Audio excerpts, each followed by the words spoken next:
tem um deste? Sou louca pelo meu. Na verdade, adoro todas as minhas coisas. Já se perguntou de onde vêm todas as coisas que compramos e para onde vão quando nos desfazemos delas? Não conseguia deixar de pensar nisso, por isso quis saber mais sobre o assunto. E os livros diziam que as coisas se deslocam ao longo de um sistema. Da extração, para a produção, para a distribuição, para o consumo e para o tratamento de lixo. Isso tudo se chama a economia de materiais. Bem, estudei um pouco mais. Eu passei 10 anos viajando pelo mundo atrás de pistas de onde vêm as nossas coisas e para onde vão. E sabe o que eu descobri? Esta não é toda a história. Falta muita coisa nessa explicação. Em primeiro lugar, neste sistema parece que está tudo bem, sem problemas. Mas, na verdade, é um sistema em crise, porque trata-se de um sistema linear. E nós vivemos num planeta finito. E não se pode gerir um sistema linear num planeta finito, indefinidamente. Em todas as suas etapas, este sistema interage com o mundo real. A vida real não acontece numa página em branco. Interage com sociedades, culturas, economias, o ambiente. E durante as etapas, a vida vai se chocando contra seus limites. Limites que aqui não vemos porque o diagrama está incompleto. Então, voltemos atrás para preencher alguns espaços e ver o que falta. Uma das coisas mais importantes em falta são as pessoas. Sim, pessoas. As pessoas vivem e trabalham em todas as etapas desse sistema, onde algumas são um pouco mais importantes que outras. Algumas têm maior poder de decisão. Quem são elas? Comecemos pelo governo. Meus amigos dizem que eu devia usar um tanque para simbolizar o governo, e isso é uma realidade em muitos países, e cada vez mais também no nosso. Afinal, mais de 50% dos nossos impostos vão para os militares. Mas vou usar uma pessoa para simbolizar o governo, porque acredito nos valores e na visão de que o governo deve ser das pessoas, pelas pessoas, para as pessoas. A função do governo é olhar por nós, cuidar de nós. Esse é o seu trabalho. Depois vem as corporações. O que leva as corporações a parecerem maiores que o governo é porque elas são maiores que o governo. Atualmente, entre as 100 maiores economias da Terra, 51 são corporações. À medida que as corporações foram crescendo, em tamanho e poder, assistimos a uma pequena mudança no governo, como se estivessem mais preocupados com o bem-estar deles do que com o nosso. Muito bem, então vejamos o que mais falta nessa imagem. Começaremos pela extração, que é uma palavra pomposa para exploração de recursos naturais, que por sua vez é uma palavra pomposa para destruir o planeta. A verdade é que cortamos as árvores, arrebentamos as montanhas para extrair os metais, consumimos toda a água e exterminamos os animais. Aqui enfrentamos o nosso primeiro limite. Estamos ficando sem recursos naturais. Estamos utilizando demasiados materiais. Sei que isto pode ser difícil de ouvir, mas é a verdade. Por isso temos que lidar com isso. Durante apenas as 3 últimas décadas, foram consumidos 33% dos recursos naturais do planeta. Desapareceram. Cortamos, minamos, perfuramos e destruímos o planeta tão depressa que estamos debilitando a capacidade do planeta para sustentar o nosso modo de vida. Aonde eu vivo, nos Estados Unidos, resta-nos menos de 4% da nossa floresta original.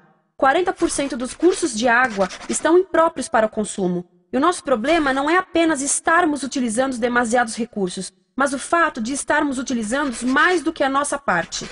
Temos 5% da população mundial, mas usamos 30% dos recursos mundiais.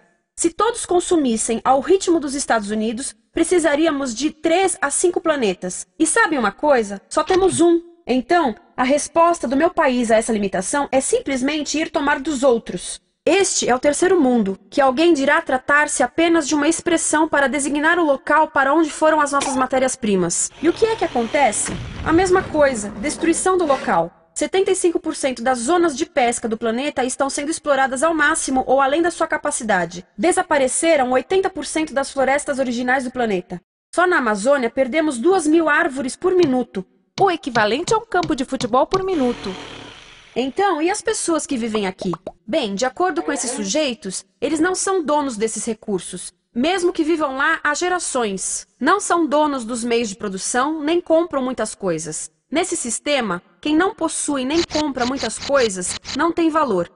A seguir, as matérias-primas seguem para a produção, onde utilizamos energia para misturar químicos tóxicos com recursos naturais para produzir produtos contaminados com tóxicos. Há atualmente no comércio mais de 100.000 químicos sintéticos. Apenas um punhado foi testado para avaliar o seu impacto na saúde, e nenhum foi testado em relação aos impactos sinérgicos na saúde, ou seja, a interação com todos os outros químicos aos quais estamos expostos diariamente.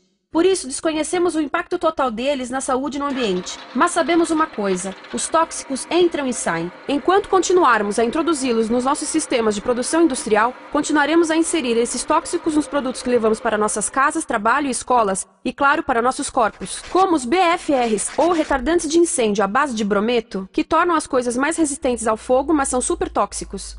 São neurotóxicos, ou seja, tóxicos para o cérebro. O que é que estamos fazendo usando esses químicos?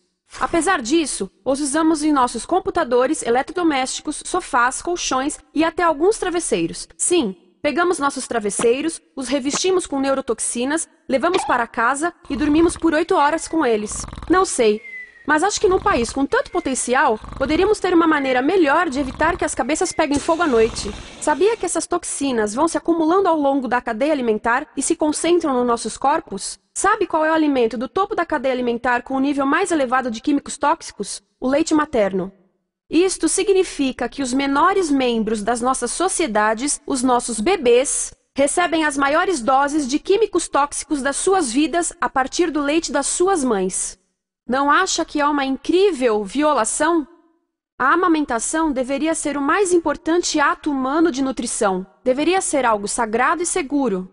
A amamentação continua a ser o melhor e as mães devem amamentar, mas nós deveríamos proteger esse ato. Eles deviam protegê-lo. Eu pensava que zelavam pelos nossos interesses. As pessoas que mais sofrem com esses produtos químicos são os trabalhadores das fábricas. Muitos são mulheres em idade reprodutiva que trabalham com toxinas que afetam a gestação, carcinogênicos e muito mais. Agora eu pergunto: que tipo de mulher em idade reprodutiva trabalharia no emprego deste, exposta a estas toxinas, a não ser uma mulher sem outra alternativa?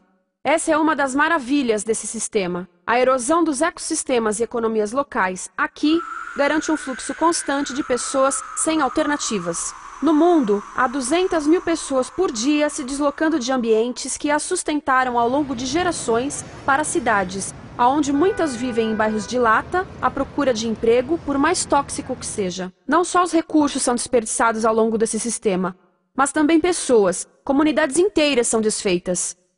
Sim, as toxinas entram e saem. Muitas delas saem das fábricas em produtos, e muitas mais saem como subprodutos, ou poluição, e estamos falando de muita poluição.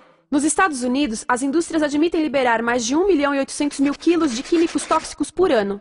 Deve ser muito mais, porque isso é o que eles admitem. Trata-se de outro limite, porque quem quer ver e respirar 1.800.000 quilos de químicos tóxicos por ano? Então o que eles fazem? Mudam as fábricas poluidoras para o estrangeiro, para poluir outros países. Mas, surpresa, grande parte dessa poluição volta para nós trazida pelo vento. E o que acontece depois de todos os recursos naturais serem transformados em produtos? Passam por aqui, para a distribuição, o que significa vender todo o lixo contaminado com toxinas o mais rápido possível. Aqui, o objetivo é manter os preços baixos, com as pessoas comprando os produtos em constante movimento. Como eles mantêm os preços baixos? Pagam salários baixos aos trabalhadores das lojas e restringem o acesso aos seguros de saúde sempre que podem. Tudo se resume em exteriorizar os custos. O verdadeiro custo da produção não se reflete no preço. Em outras palavras, não pagamos aquilo que compramos. Outro dia estive pensando nisto. Ia a caminho do trabalho e queria ouvir as notícias. Por isso entrei numa loja para comprar um rádio. Encontrei um pequeno rádio verde engraçado que custava $4,99. Na fila do caixa pensei, como $4,99 podem refletir o custo da produção e transporte desse rádio até ele chegar nas minhas mãos? O metal deve ter sido extraído na África do Sul. O petróleo provavelmente do Iraque. O plástico produzido na China e talvez montado por uma criança de 15 anos numa fábrica do México. $4,99 não paga nem o aluguel do espaço ocupado na prateleira, nem parte do salário do empregado que me atendeu, ou as viagens de navio e caminhão que o rádio fez. Foi assim que eu percebi que eu não paguei o valor do rádio. Então, quem pagou? Estas pessoas pagaram com a perda do espaço dos seus recursos naturais. Estas pagaram com a perda do ar puro, com o aumento de doenças como asma e câncer. As crianças do Congo pagaram com o seu futuro, pois 30% delas abandonam a escola para trabalhar nas minas de coltan, um metal que usamos em aparelhos eletrônicos baratos e descartáveis. Estas pessoas pagaram por não ter direito ao seguro de saúde. Ao longo desse sistema, pessoas contribuíram para que eu comprasse o rádio por $4,99. Mas essas contribuições não são registradas por nenhum contabilista. É isto que eu quero dizer com exteriorizar o verdadeiro custo de produção. E isso nos leva à seta dourada do consumo. O coração do sistema, o motor que impulsiona. É tão importante proteger esta seta que se tornou prioridade daqueles dois sujeitos. É por isso que após o 11 de setembro, quando nosso país estava em choque, o presidente Bush poderia ter sugerido fazer luto, rezar, ter esperança, mas não, ele disse para fazermos compras. Compras! Nos tornamos uma nação de consumidores. Nossa principal identidade passou a ser de consumidores. Não mães, professores, agricultores, mas consumidores. Nosso valor é medido e demonstrado pelo quanto contribuímos para esta seta.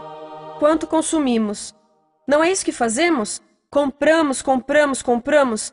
Manter os produtos circulando. E como circulam?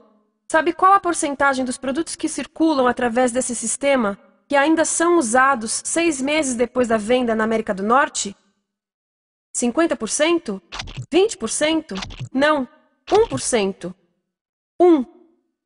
Em outras palavras, 99% das coisas que nós cultivamos, processamos, transformamos, 99% das coisas que percorrem o sistema são lixo em menos de 6 meses. Como é que podemos gerir um planeta com esse nível de rendimento? Mas não foi sempre assim.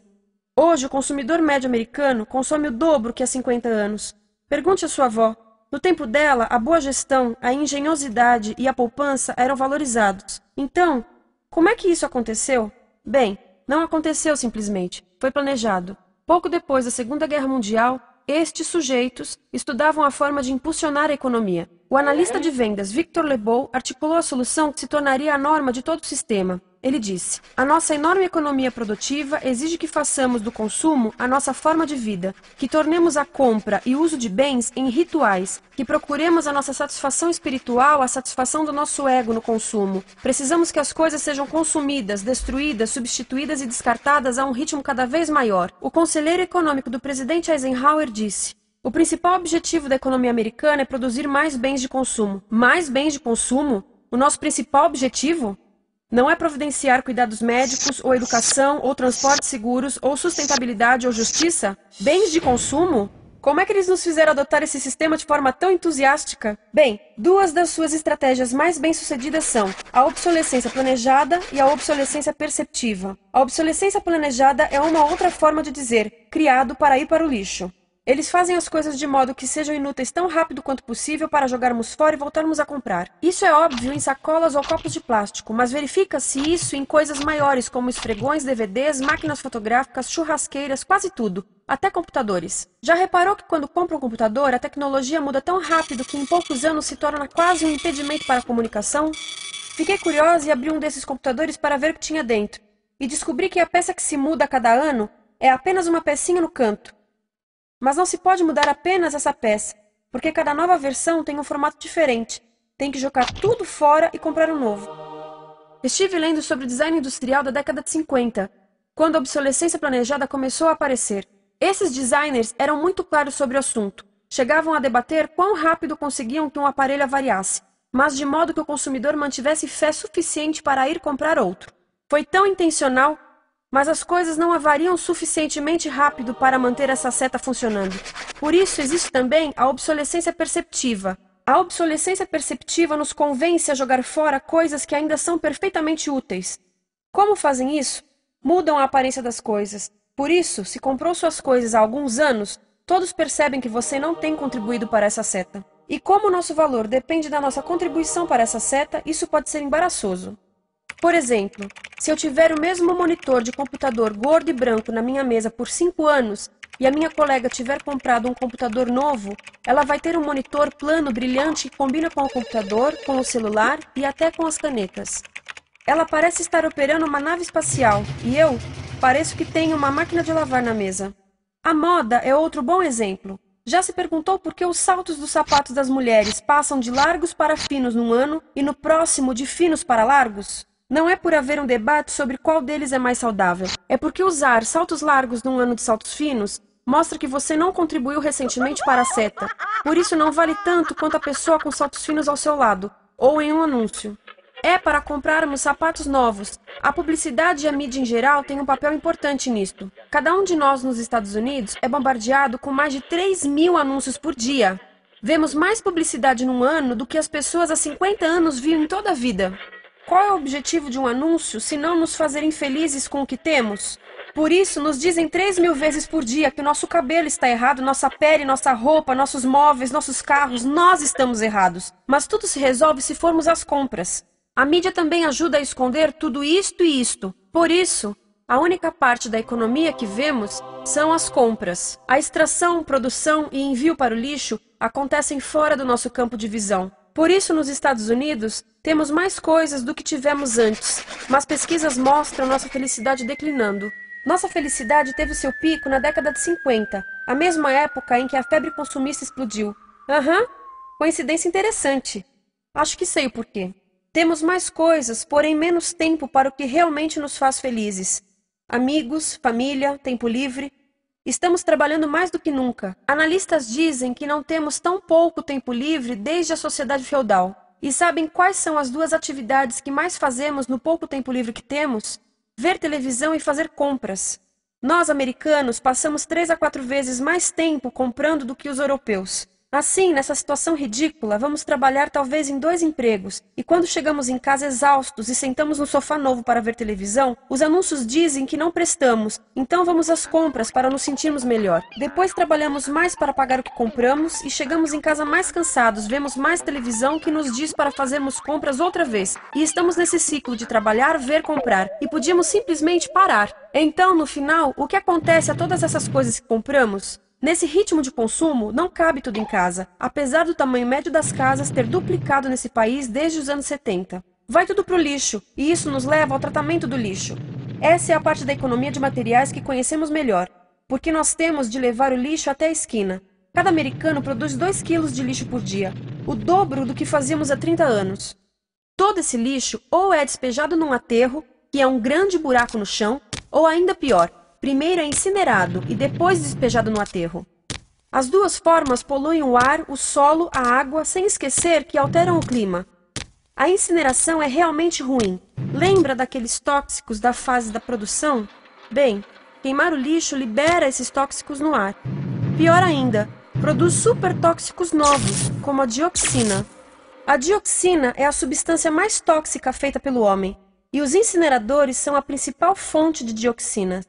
Isso significa que podemos parar a principal fonte da mais tóxica substância conhecida e feita pelo homem, simplesmente parando de queimar o lixo. E podemos parar hoje. Algumas empresas não querem criar aterros e incineradores aqui.